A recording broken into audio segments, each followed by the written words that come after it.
Hey everybody, how you guys doing? I'm doing alright. Alright, I wanted to bring this one today because I kind of saw this. I'm like, what? Things couldn't be that bad, right? But no, this report's coming out. It says Sweden basically is pretty close to being at war with Russia. Now, the article says in a few years, but we know what that means. That means there'll be a few confrontations before that, which will basically escalate, and that will actually push them into one or two major conflicts, and at that point, war will be declared.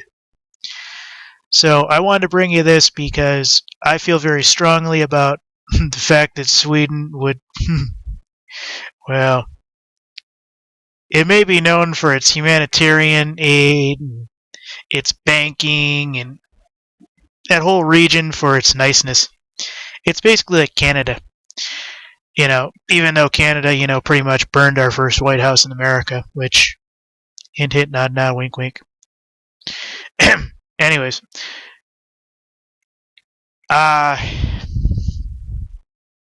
so I've been reading into this, and I didn't know that Sweden and Russia kind of didn't get along. I didn't even know that there was any major conflict between them. I kind of thought, well, they provide the sweets or whatever Sweden does best for Russia, and Russia leaves them the hell alone.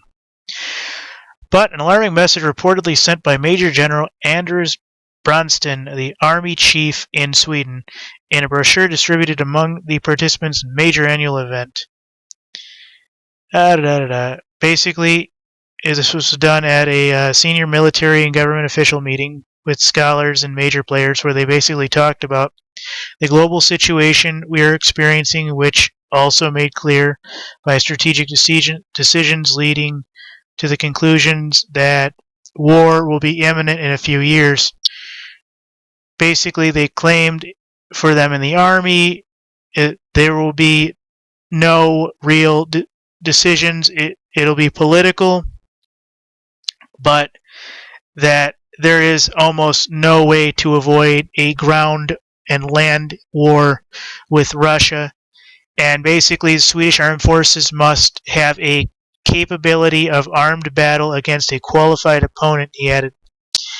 Sweden has not been at war since 1814, when it crushed Norway and forced it to enter a union together. This is the 20th century, and they didn't even really enter into the Cold War, so they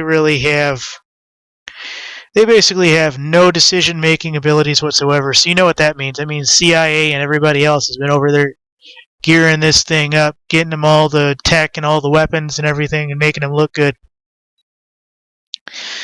So basically, like I said, what did I just tell you? Exactly. They requested a U.S. $696 million boost to the budget between 2016 and 2020 to counter a perceived threat of spying Russian submarines, among other things.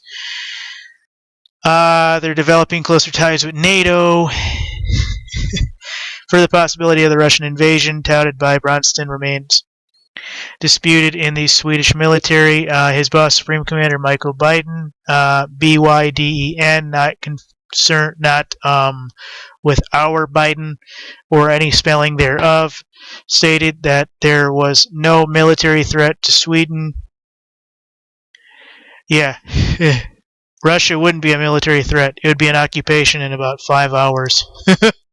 Don't even mean to be rude here, folks. Just trying to tell it like it is. So, there it is. 1 second.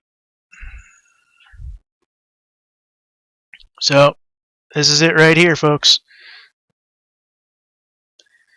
Major General Anders Bronston, the Army Chief of Sweden, basically said this. So, they will be at war with Russia in a few short years. If they're declaring that, that means that they see it as a few short years, which means that's what they're telling the public, which means they see a conflict coming soon. I might tell one of my buddies about that. I might go over to Sweden and see if we can get some help over there. That sounds like it's going to be rough.